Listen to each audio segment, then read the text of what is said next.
Dochodzi godzina 8 i czas już podjąć działania w kierunku śniadania.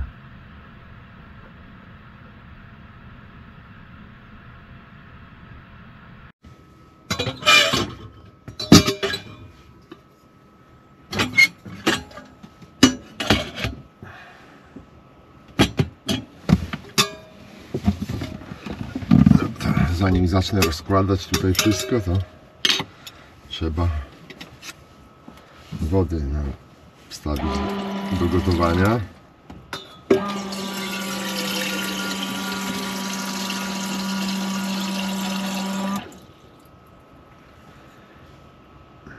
Tyle chyba wystarczy.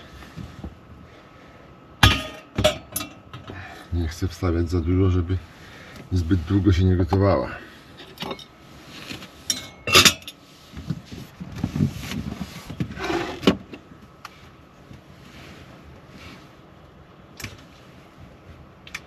No.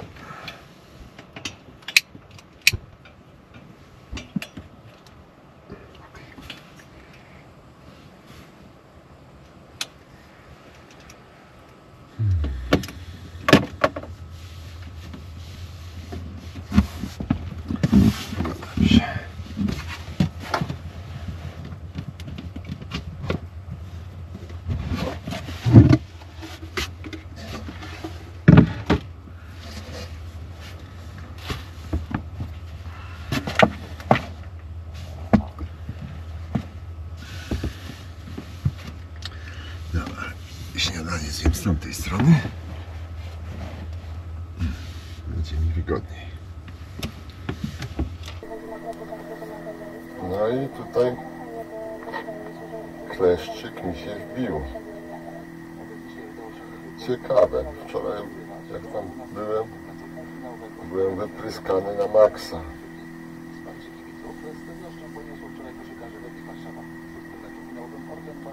Płynę przeciwko kleszczom, no ale najwyraźniej nic nie dało.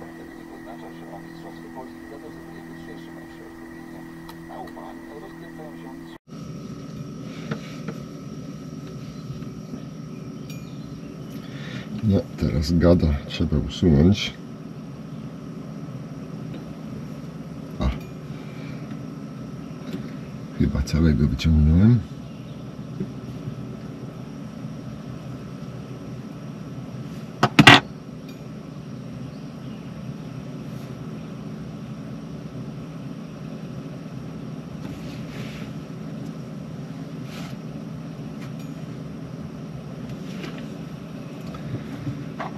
Widać taki dosyć malutki jest i chyba świeżo się wbił, bo w ogóle nie napił się za mocno.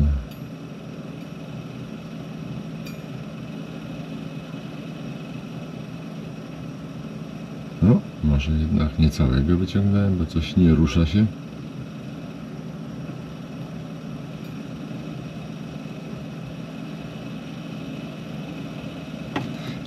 Ale trzeba go tutaj zdusić, żeby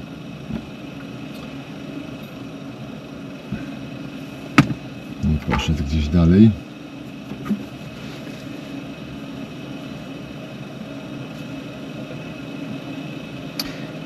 No, wygląda jakbym całego wyciągnął.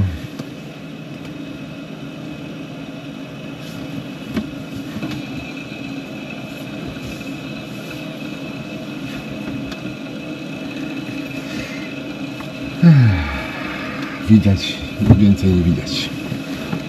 Dobrze. Zdecydowałem się na jajka, ale zacznę je smażyć dopiero jak będę miał kawę gotową. Także najpierw kawę.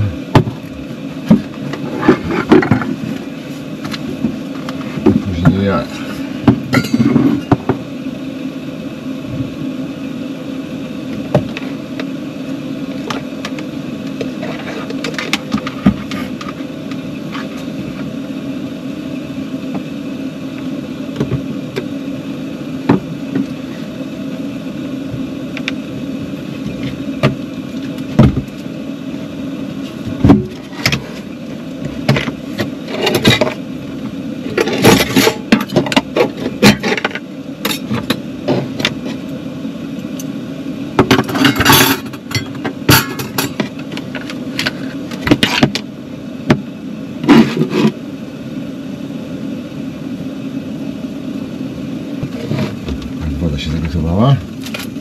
No proszę, wszystko naraz.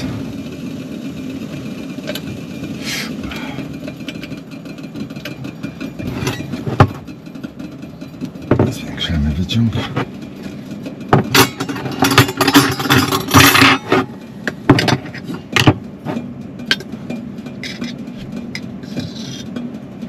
Aj! Chyba jeszcze się nie obudziłem.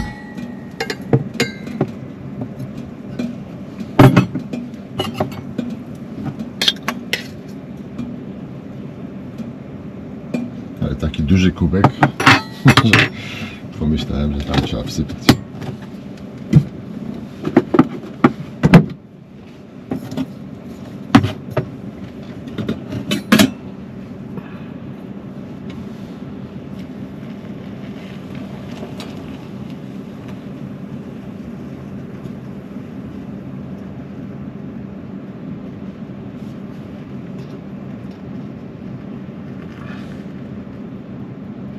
No, wody idealnie, jakbym odmierzył.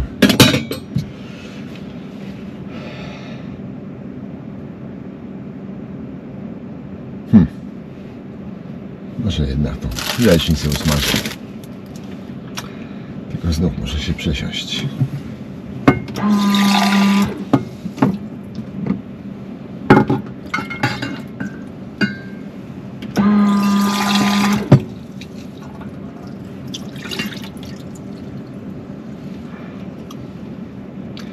Tutaj te zlewy cały czas zatykam kotkami, żeby tutaj jakieś mi tu insekty się nie pakowały do środka.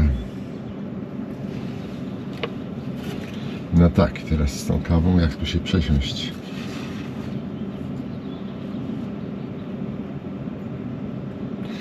Ale chyba nie muszę się przesiadać. Mogę przecież stąd smażyć. Dobrze. Rzeczywiście. No, tu chyba trzeba już otworzyć okno.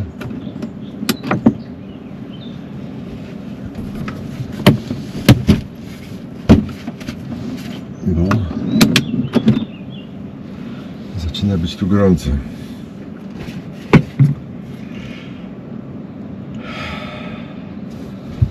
Dobrze.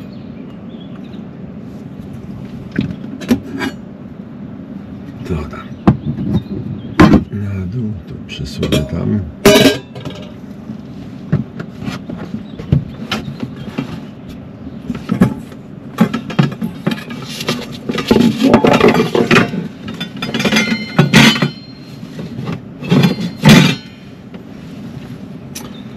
Patelnia dawno nieużywana, nie zardzewiała. Nie, tylko jakiś taki nalot ciemny jest.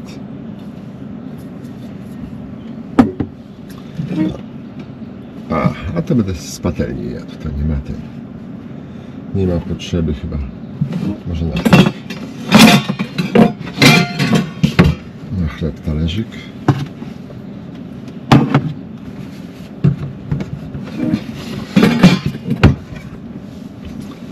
Dobrze.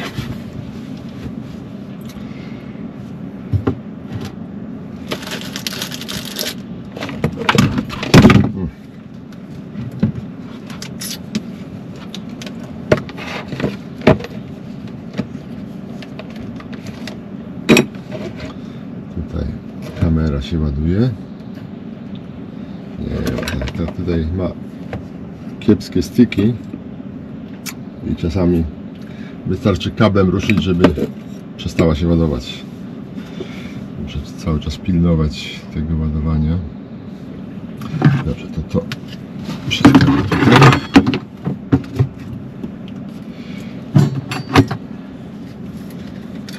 Cebulki trochę wkroję do tej jajówy.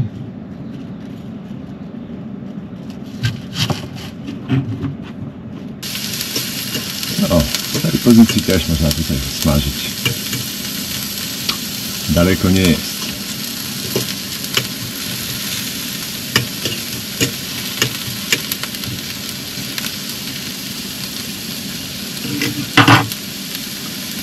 Dobrze, czyli już wszystko ogarnięte.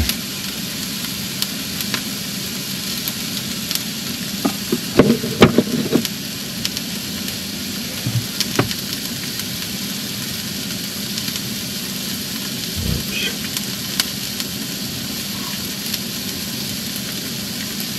Niestety radio internetowe nie działa, bo tutaj musiałbym na maszcik wciągnąć ten router, a jeszcze nie zrobiłem tego, więc muszę się posługiwać analogowym radiem, ale do niego nie mam słuchawek. Tutaj do radia w telefonie mogę słuchać przez słuchawki, a tutaj niestety nie mogę włączyć tego radia, bo będzie muzyka, której bardzo nie lubi YouTube.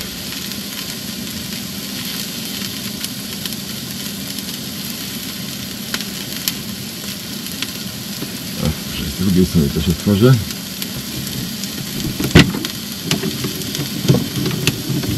Dobrze. No, tutaj można zwinąć, bo i tak nie słucham.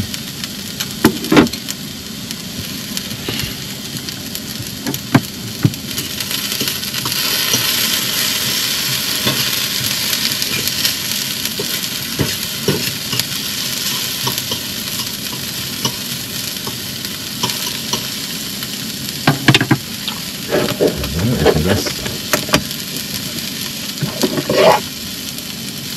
soli mało.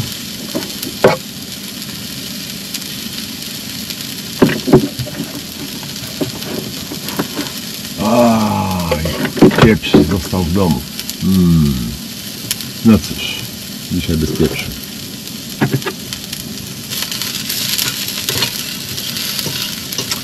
Wziąłem pieprz, żeby uzupełnić zapas i zapomniałem z powrotem tu włożyć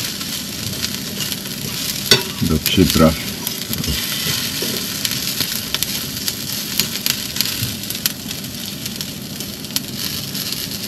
No, ale teraz jak otworzyłem oba okna, to wręcz chłodno.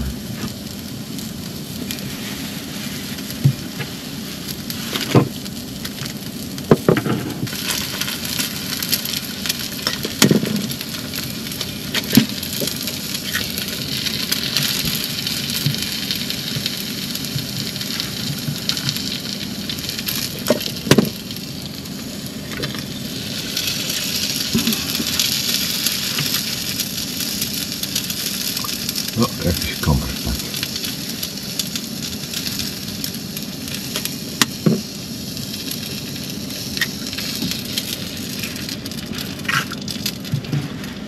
Te może się przydadzą. Ściereczki. Dobra. Na razie na dół, żeby nie przeszkadzało.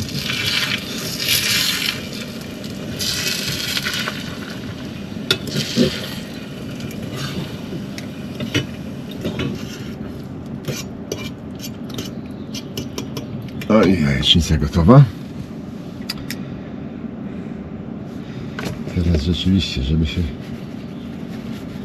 nie przysmażyło.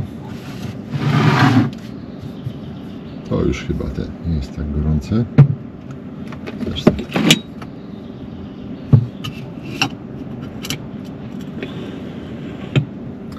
Najpierw wleję tu.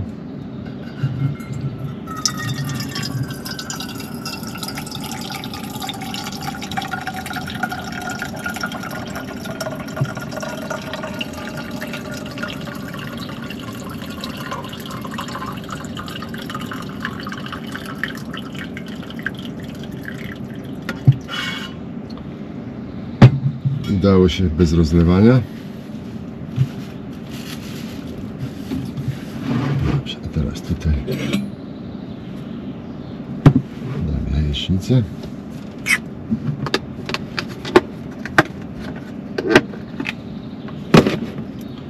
Jest nieźle. No, ale mastwo stwardniało. Niestety chyba lodówka.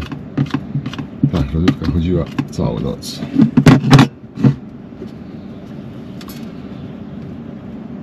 W sumie niepotrzebnie, bo było gdzieś 9 stopni.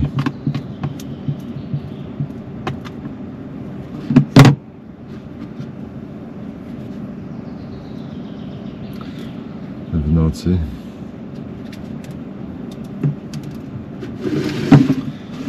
Bo zimno mnie obudziło.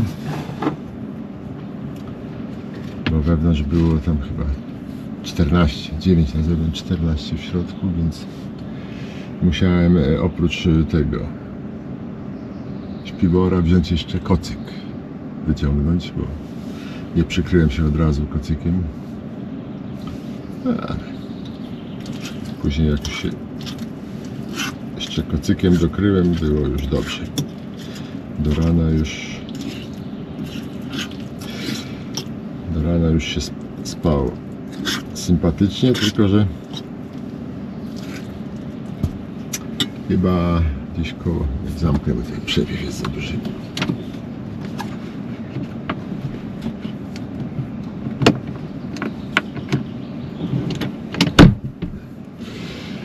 Do koło 6, a 6:30 chyba, do tych kibelków przyjechał serwis i strasznie hałasowali.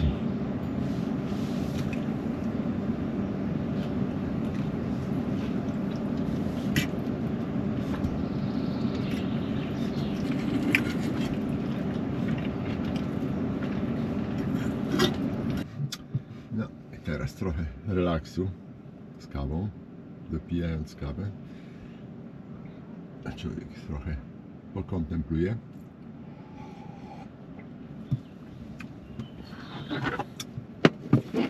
Albo na przykład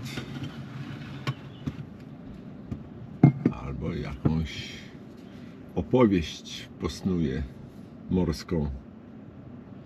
Tutaj właśnie po powrocie z tego z wycieczki tej z namiotem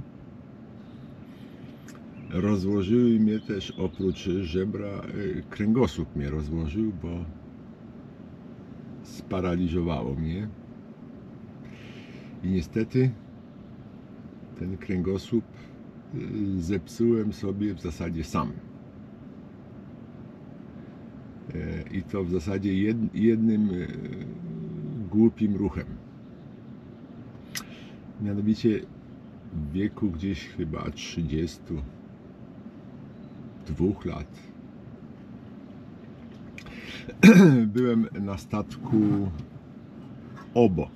To jest taki ropo-rudomasowiec, czyli wozi zarówno ładunki płynne, jak i masowe, jak i rude.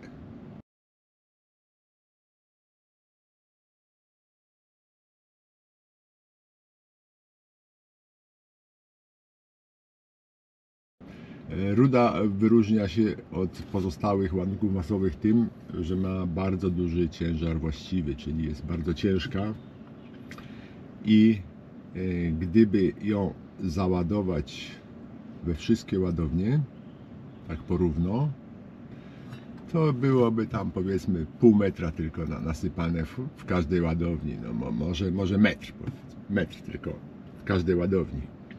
Więc aby ten środek ciężkości nie był bardzo nisko, bo wtedy to statek jest rzucany przez falę tak bardzo szybko z burty na burtę, co jest niezdrowe zarówno dla ludzi, jak i dla mechanizmów na statku. Bo tam armatorzy może ludzi by nie szanowali za mocno, ale jeżeli będą się te psuły mechanizmy, no to już na to nie można sobie pozwolić. Więc aby podwyższyć ten ciężar, środek ciężkości statku, robi się tak, że ładuje się tą rudą co drugą ładownię. Nie w każdej. Niektóre zostają puste. Ale wtedy występują duże siły gnące, tak?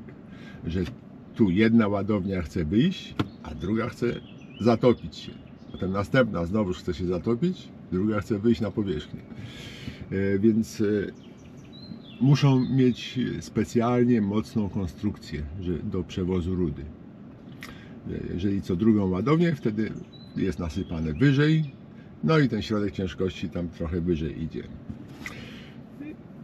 Nie jest to bardzo wysoko, ale no trochę pomaga. No więc będąc na tym statku, akurat w porcie algierskim porcie Arzu,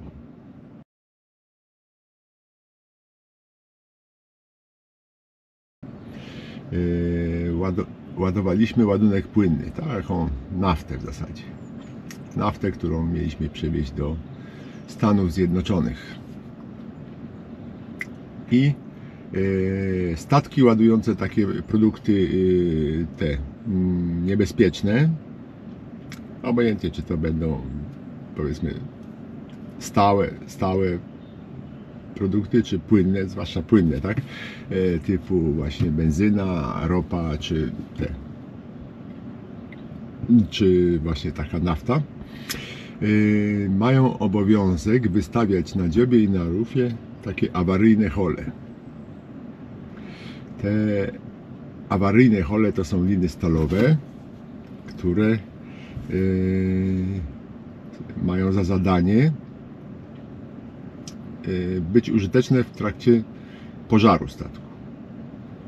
Kiedy w porcie wybuchnie pożar na takim statku, załoga raczej nie gasi, tylko opuszcza ten statek. Na kei, na nabrzeżu liny są odrąbywane, a holowniki podpływają na dziób rufę, łapią te awaryjne hole i wyciągają statek poza port. Tam dopiero jest gaszony przez załodową straż pożarną. Te awaryjne hole układa się tak, żeby cały czas oko wisiało nad wodą. Reszta liny jest ułożona na pokładzie, żeby po wzięciu holu przez holownik całą resztę holownik mógł wyciągnąć i ostatnie oko jest założone na poler. Żeby ta lina wisiała nad tą wodą, jest kawałkiem takiej linki 8-10 mm przywiązana właśnie do pokładu.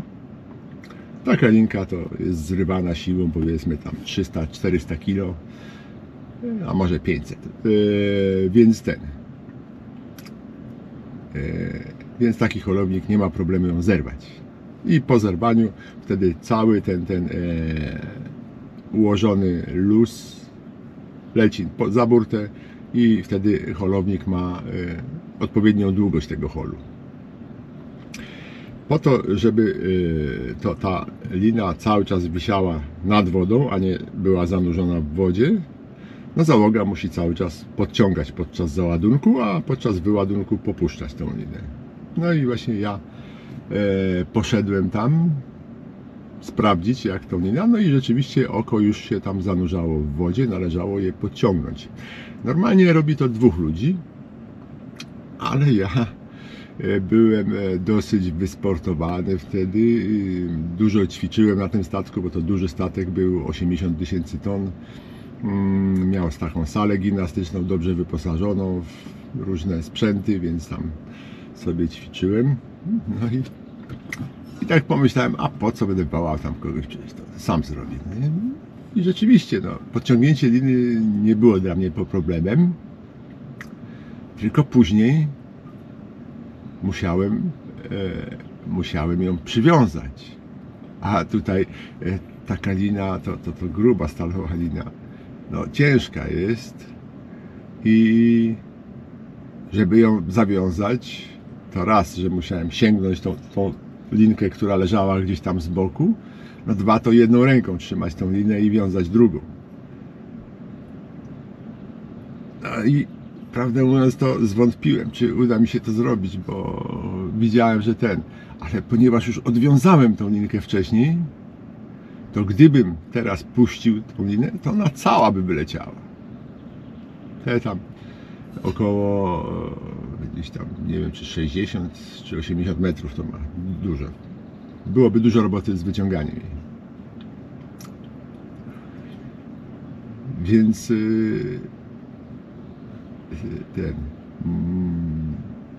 spróbowałem to zawiązać i właśnie wtedy, dopóki byłem tak w osi, że tak powiem, wygięty razem z liną, wszystko ok było, kręgosłup pracował dobrze. Ale tutaj właśnie złapałem tą linę jedną ręką i właśnie skręciłem się, żeby sięgnąć tą linkę tam, która leżała obok na pokładzie. I w tym momencie właśnie poczułem takie jakieś coś w kręgosłupie, jakby się przesunęło, jakby ten, nie było to bolesne, co ciekawe, nie, tylko takie zgrzytnięcie i taki coś tak czułem, że coś tam jest nie tak. Mówię, nic nie bolało. Bolało, tą linę zawiązałem, wszystko ok. I później jeszcze gdzieś tak odczuwałem w kręgosłupie, że coś jest nie tak w kręgosłupie przez 2 miesiące. Później znów tam wróciłem na statek, zacząłem ćwiczyć i wszystko niby było ok. Ale gdzieś po paru latach właśnie wystarczyło, że schyliłem się po coś. Nawet nie z ciężarem, tylko po prostu tak zgiąłem się, żeby coś podnieść. I od razu poczułem wtedy ból w kręgosłupie I na początek to było takie, że owszem, trochę bolało ale z czasem stawało się czasami te przeskoki tam w kręgosłupie były takie, że wręcz nie mogłem się ruszać. Kiedyś na statku, jak mi się to stało, to 2 dni leżałem. Nie mogłem, ciężko było mi do kibla iść się załatwić. Także to na własną prośbę, że tak powiem, zepsułem sobie ten kręgosłup.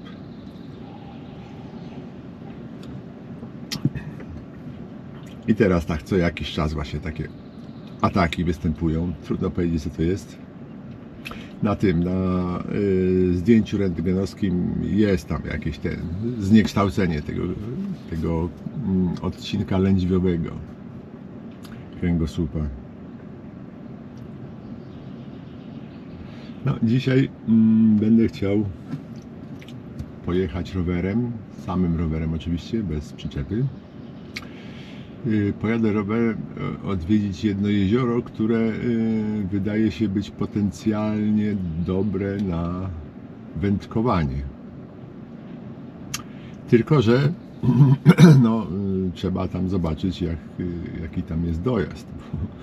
Bo to, że na mapie to wszystko ładnie wygląda, to nie znaczy, że tak rzeczywiście jest. Tak jak tutaj to jezioro, które wczoraj odwiedziłem, Okuniewko, na mapie wyglądało całkiem fajnie. Właśnie ta droga dojazdowa, którą zjeżdżałem tam na dół,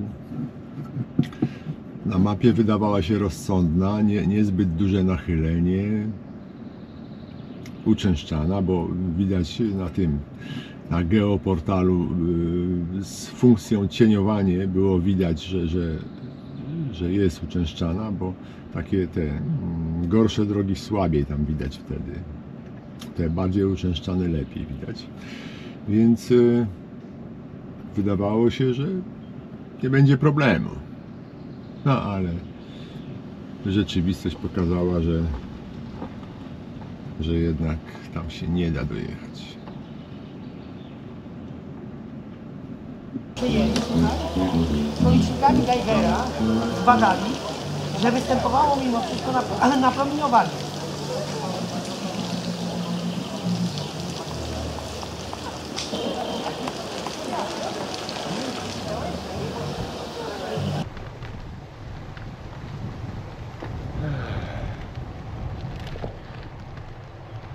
No, dosyć chłodny wiaterek jest. Ja tutaj na wszelki wypadek wziąłem kurtkę. Aj, nie posmarowałem się niczym, żadnym tym kremem. Zapomniałem. Właśnie miałem się posmarować przed wyjazdem.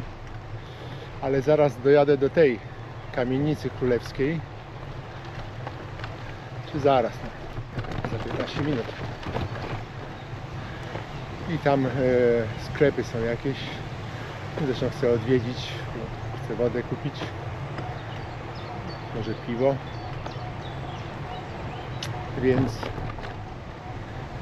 więc pewnie krem z filtrem też będzie.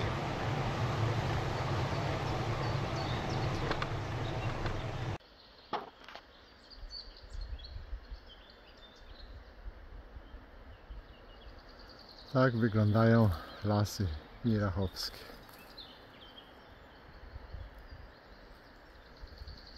I tu jest ta jedyna droga asfaltowa przebiegająca przez nie.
Dojeżdżam do Kamienicy Królewskiej.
No jest tu piachu trochę, trzeba przyznać. Tu podjechać to będzie wyzwanie.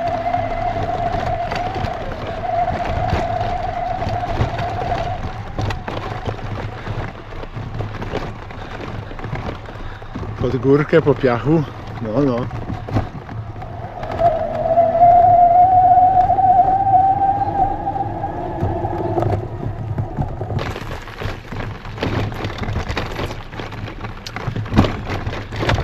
właśnie będzie ostry spadek.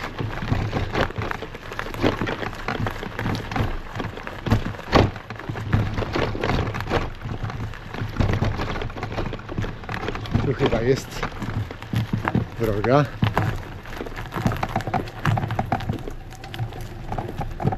No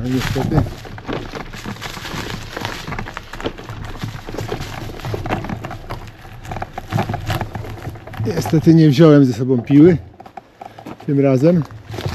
Trzeba się zresztą najpierw sprawdzać, czy to na pewno dobry kierunek, zanim się przeczołgam tam pod tym. No raczej dobry, raczej dobry.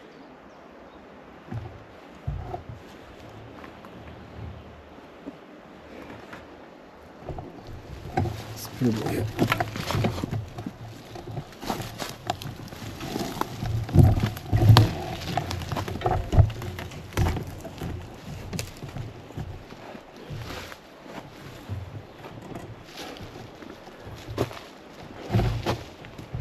Dobrze. Hop.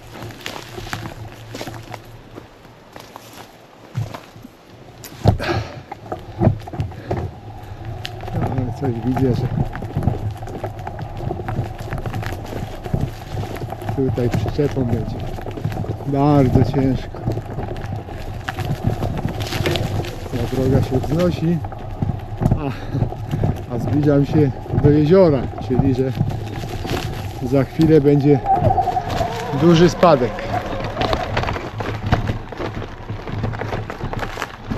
No tutaj miejsce ładne, nawet tutaj, żeby się zatrzymać. O Jezu. Już widzę, jaki tam spadek jest.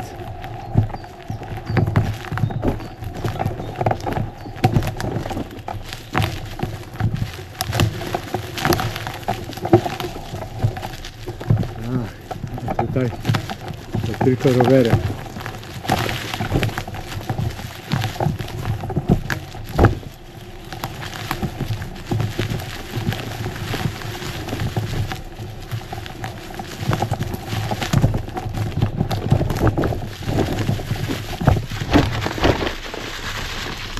Tu jest bardzo ładne miejsce.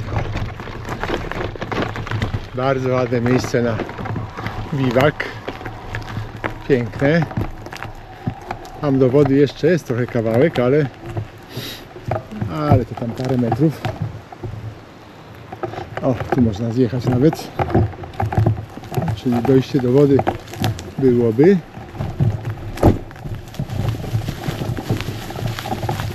O.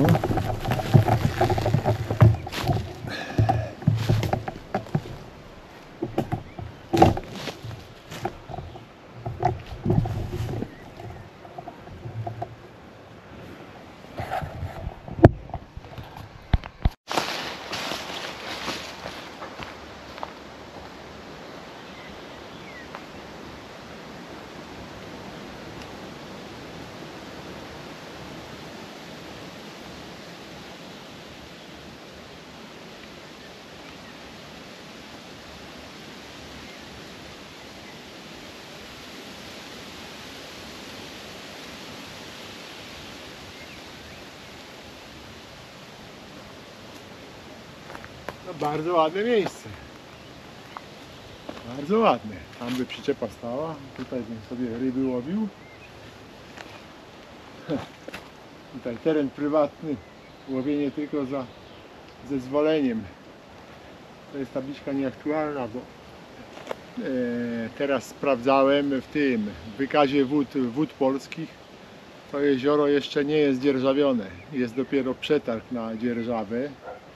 I nie wiadomo, czy ktoś złoży ofertę, więc póki co można tu łowić. Niestety zaczęło padać. Jakieś krople czuję. No cóż.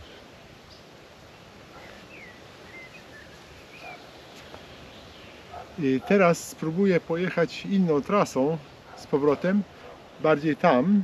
Być może jest jakaś droga taka nad jeziorem, bardziej łagodna. Zobaczę, czy znajdę. Bo miejsce jest idealne na biwak.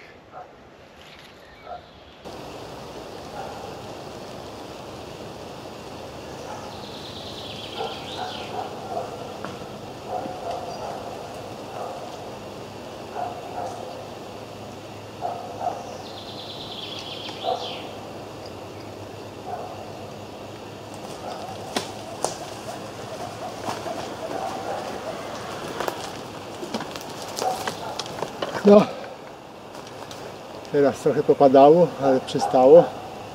Tam widzę jakąś drogę wzdłuż jeziora. Tamtędy pojadę.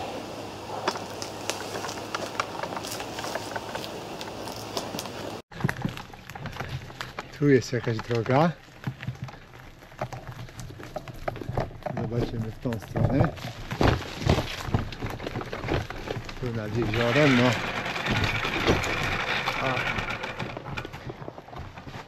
Już tu jakaś gałąź wlazła. Szprychy.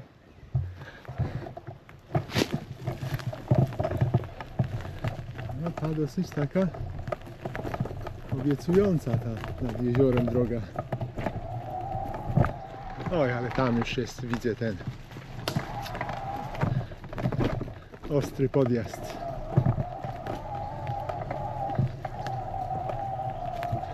A może nie taki ostry. Jak będą koła z napędem, to pewnie dałbym radę tu podjechać. Nie jest taki ostry, tylko że dużo gałęzi, wyboisty jest. Mocno.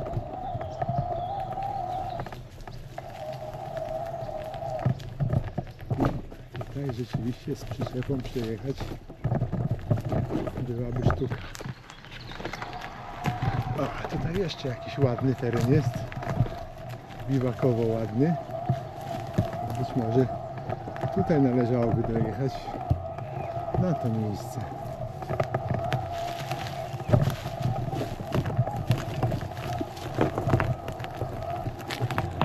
Zobaczmy.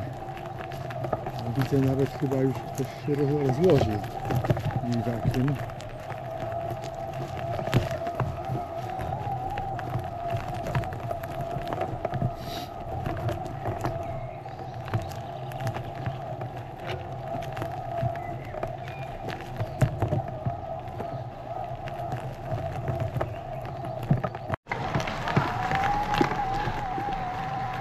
No to miejsce wygląda dosyć obiecująco. No tutaj zjazd jest lekki, co prawda wjazd po takich korzeniach jest dosyć fatalny, no ale możliwy do przejechania. No i tu zobaczymy, jak mnie tutaj kolega poprowadził, czy tutaj jest taki dojazd w miarę dobry. Bo właśnie, no tak.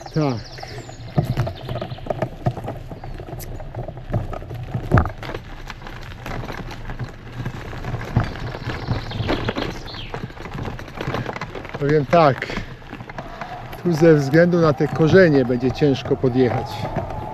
Bo sama pochyłość nie jest zbyt duża, tylko ze względu na korzenie trzeba będzie tutaj podciągać przyczepę.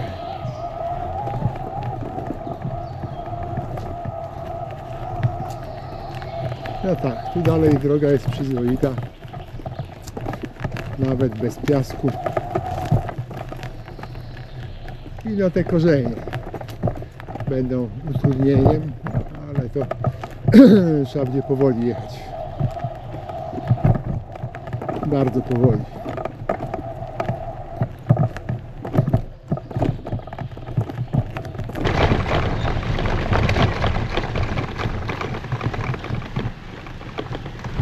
O.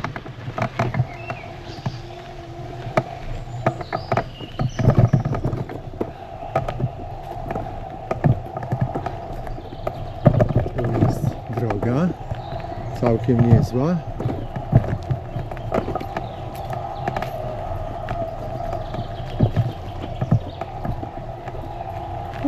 tu jest do przejechania. O, tędy jest dużo lepiej niż tamtędy. No jest tu pod górę, dosyć mocno nawet, ale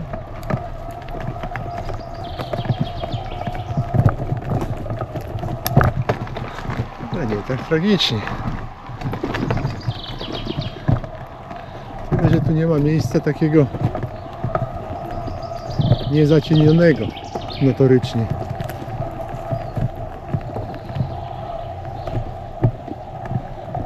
Ciężko tu znaleźć takie miejsce. Pojadę jeszcze kawałek, wszak jeszcze mam dużo czasu. Tak, tutaj jest kiepsko. Oj, ale ta droga jest znakomita.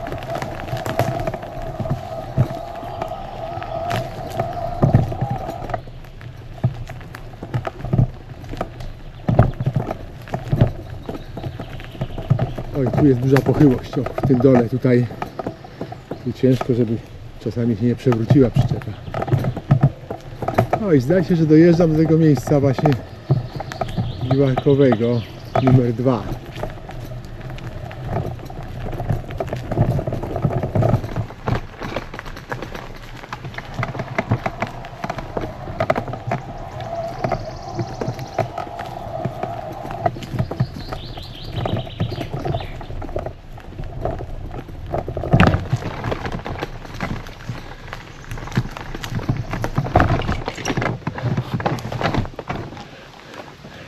Wydaje mi się, że tam pod górę właśnie ten namiot stał.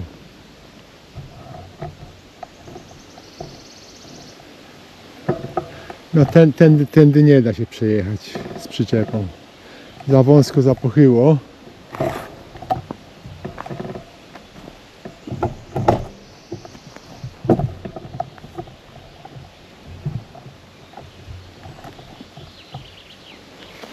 Ale zobaczę, jak tam wygląda tutaj.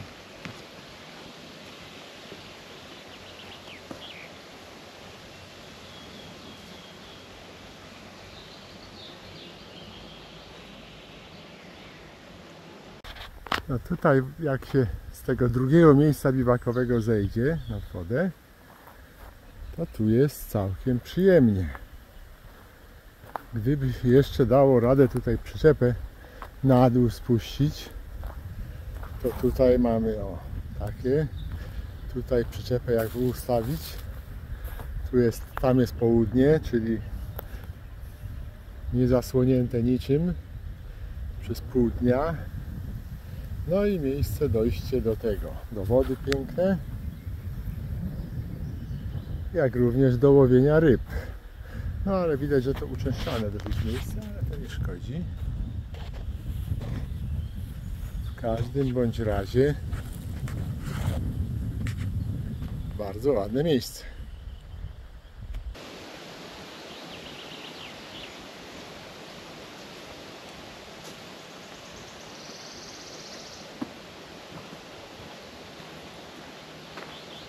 No jest to piękne miejsce rzeczywiście,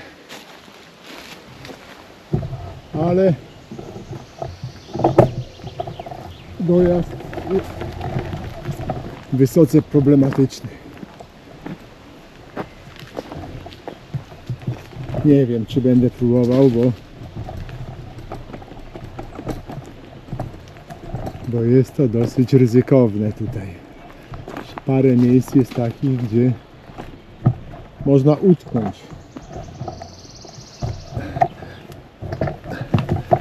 No, spróbuję teraz w drodze powrotnej zobaczyć, czy tutaj jest taki podjazd.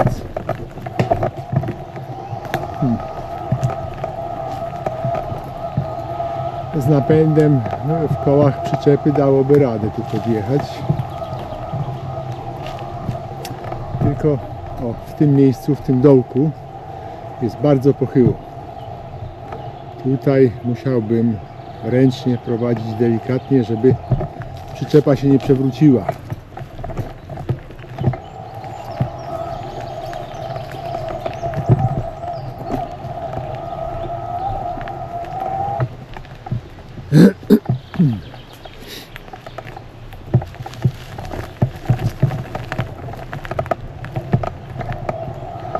do tego miejsca jest zupełnie bezproblemowy dojazd.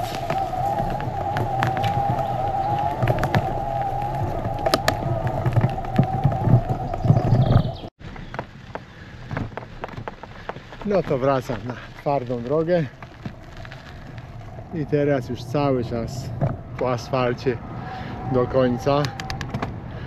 Wrzucam 5. bieg i teraz szybko do domu, chociaż jest już po 12, to myślę, że tu w kamienicy tej królewskiej coś zjem sobie.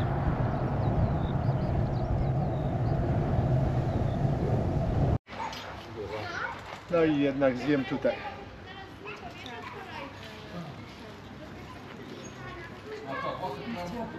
Ale tutaj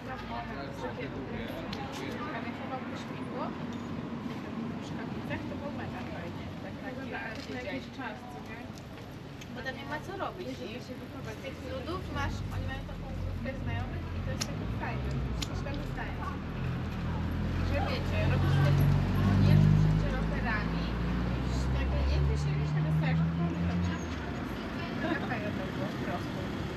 A chodzisz w drzewach, bo nie ma miejsca. Tutaj ja to weszłam w drzewach. To jest Ze swoją alergią to nie byłby dobry pomysł. nie, ale to jest spokojna wakacja, także mieszkać to nie. To trzeba było.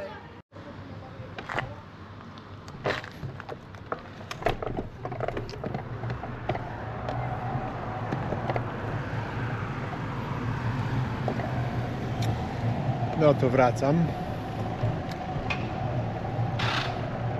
na łono leśniczówki.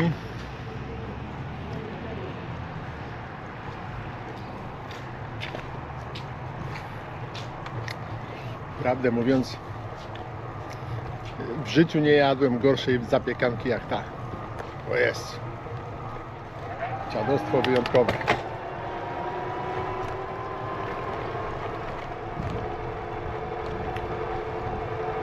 Dobrze, że taka mała była, to jakoś tam zmieściłem.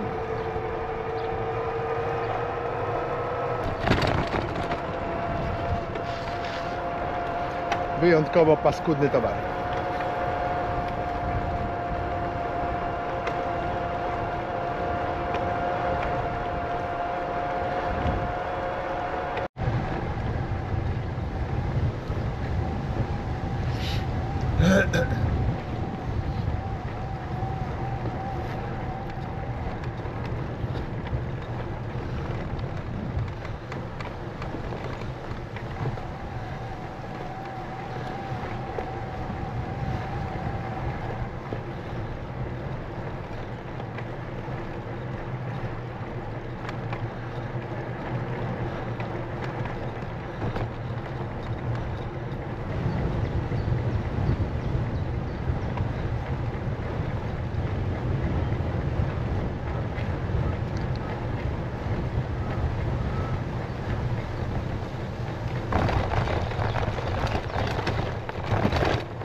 No i wracam już z powrotem do obozowiska.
Nie ma to jak w domu.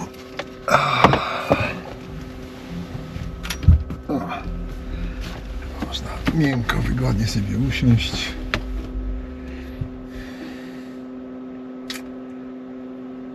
I rozkoszować się ciszą i jabłuszkiem.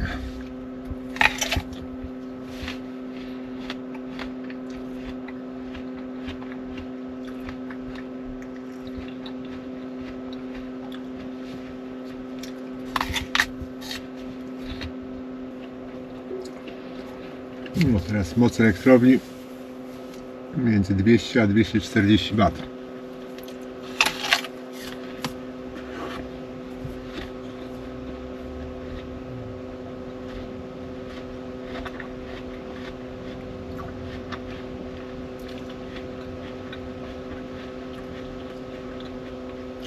Duże skoki są.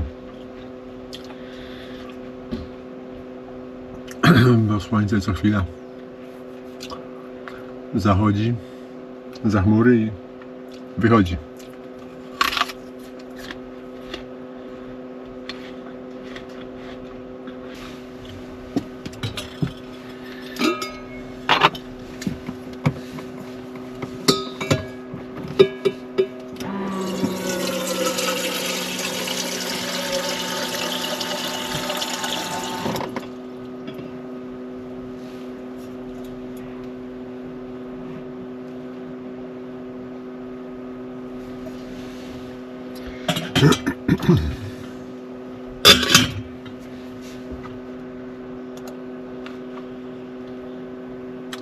Niby łączność jest internetowa.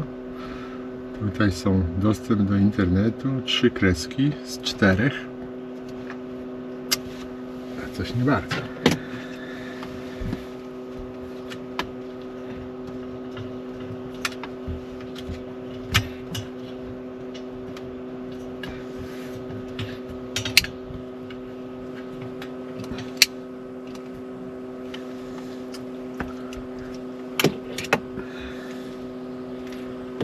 Nie chce się otwierać strony.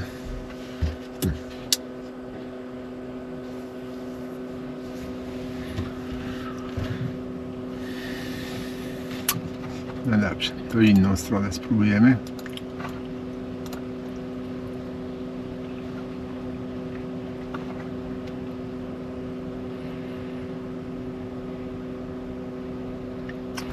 No też niezbyt chętnie. Ciekawe, na telefonie to działało lepiej.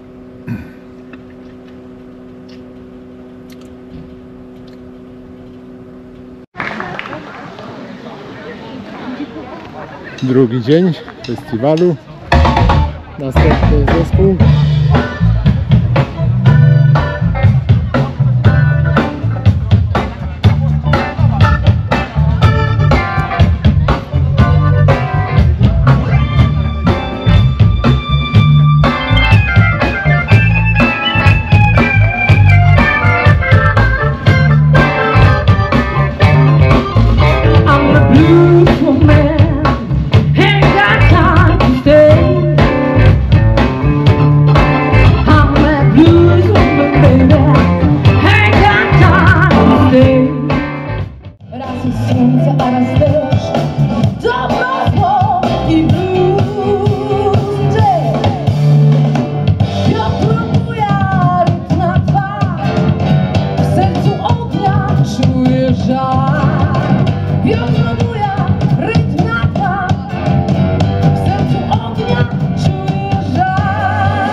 Krzyś powiedział, grupą Skartus. Zaprezentujemy Wam różny repertuar, troszkę własnej twórczości, troszkę standardów. Sięgniemy także po nasze aranżacje breakoutów. Także bawcie się dobrze, zwilżajcie gardło, kołysajcie się w rytm. Flip, flop and fly na początku, czyli postępujmy sobie w rytm bluesa.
Kompozycja i słowa Sławka Wierzcholskiego z Nocnej Zmiany bluesa.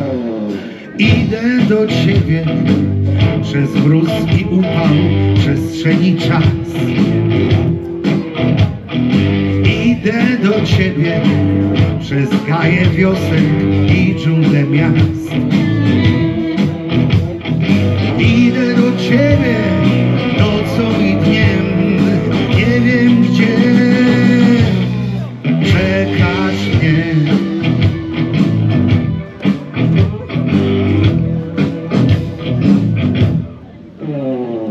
Ja wiem, że jesteś zimna i serce zatrzymasz me.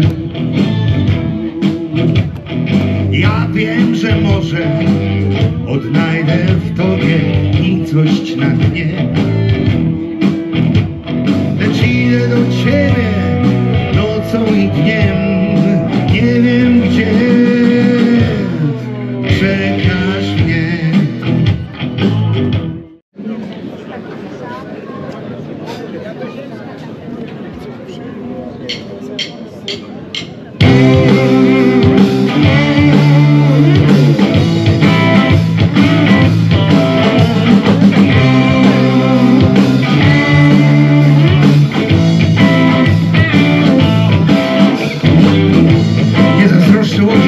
Kiedy wiatr na morzach ją dalekich nam przez świat.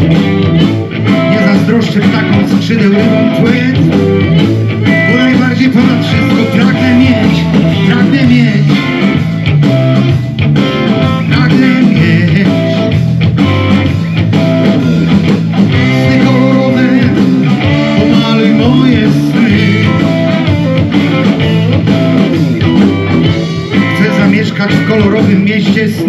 W kolorowym rwać ogrodzie bukiet bzów.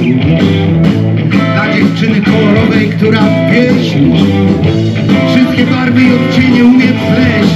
Ja chcę śnić, ja chcę śnić. Sny kolorowe, pomaluj moje sny. Sny kolorowe, pomaluj moje sny.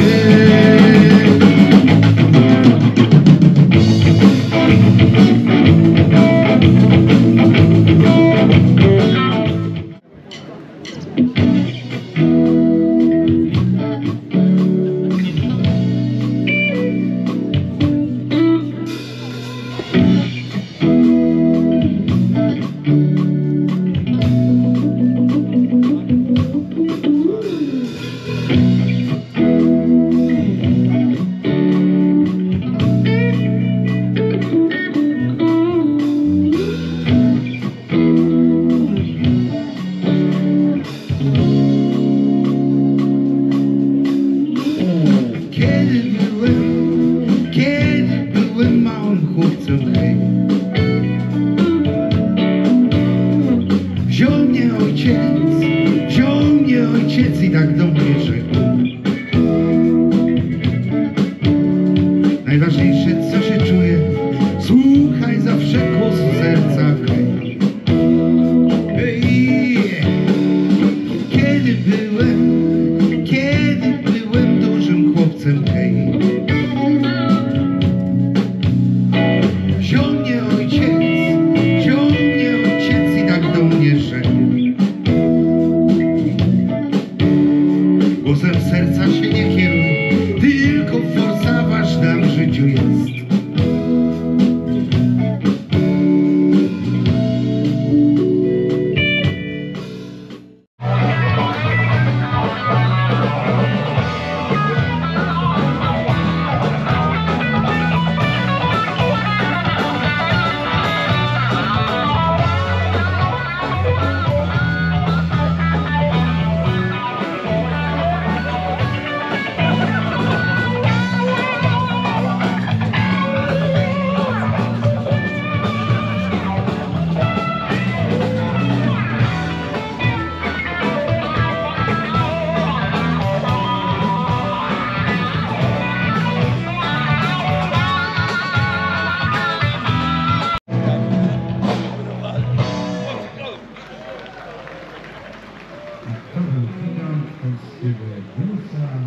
Kiedy byłem małym chłopcem, proszę Państwa, i nadszedł ostatni utwór, czyli znajdzie to znany utwór, który grał zespół 10 Years After, Love Like a Man.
Pytanie takie, no czy jesteście gotowi?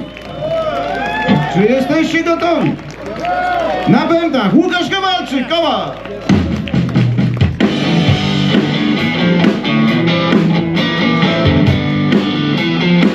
Na gitarze basowej Andrzej Zagraczyński. Instrumenty klawiszowe Rafał Garaczka na ziemi. I dziś z nami Jasiu Mała, Janek. Krzyknijcie hej! Hej!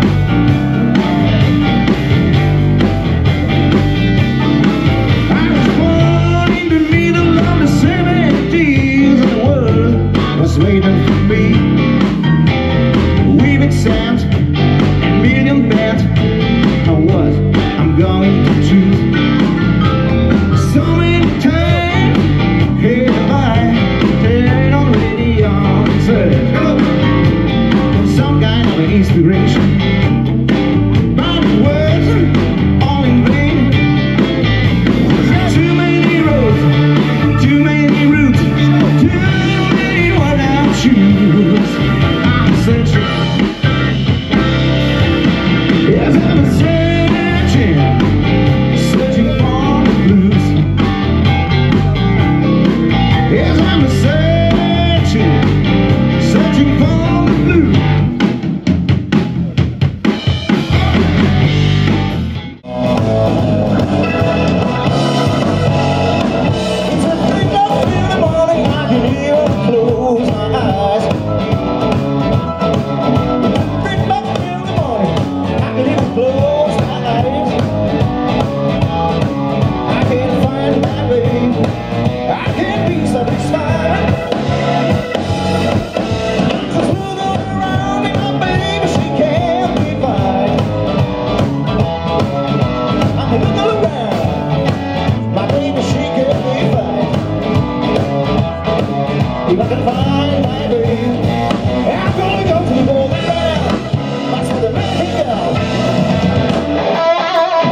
ci daję, w spadku ci daję, mojej drogi, kres.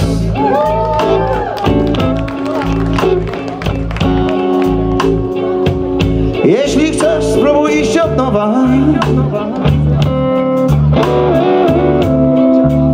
Rzekł do mnie ojciec dnia pewnego tak.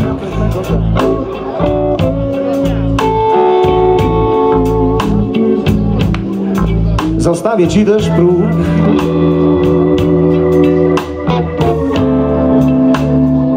Próg, na którym siadam nocą blues.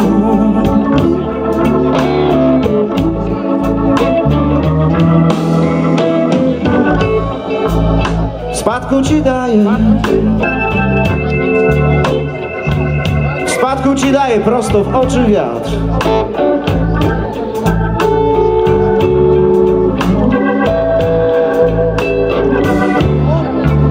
Weź także mnie pewne jutro. I jeśli umiesz, synu, coś z kim zrób.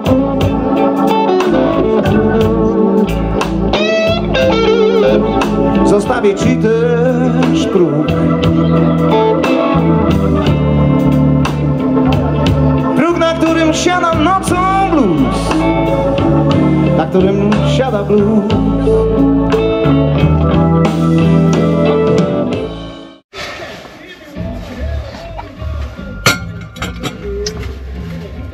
No, tam jak słychać jeszcze koncert trwa w najlepsze.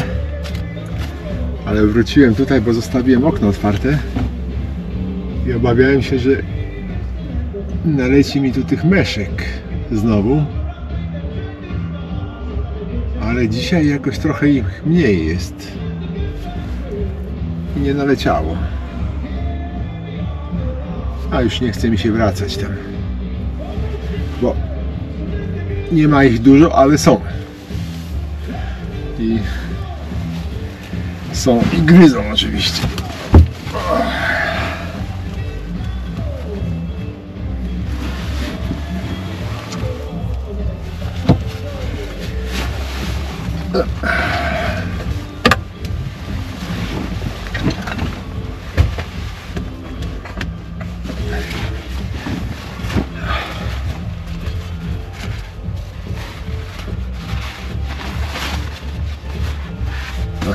Schowam ten papier tutaj. Mi się cały czas przewraca.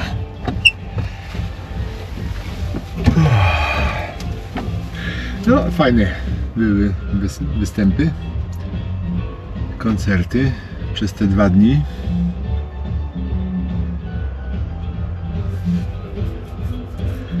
Trzeba przyznać, że zadowolony jestem z tego, że tu przyjechałem.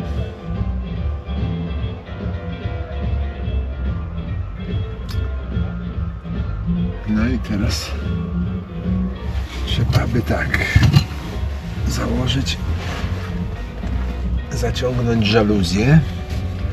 Tylko gdzie one są? Tu chyba. O właśnie.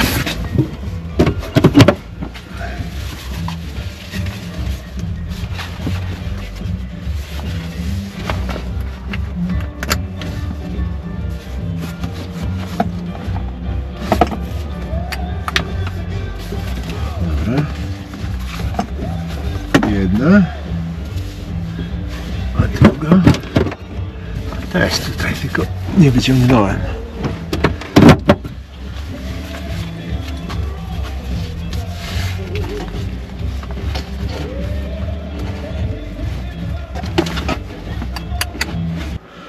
Tutaj ten momencik, tutaj, czy tak, zaraz zobaczę, czy ta bateria jest naładowana, czy nie.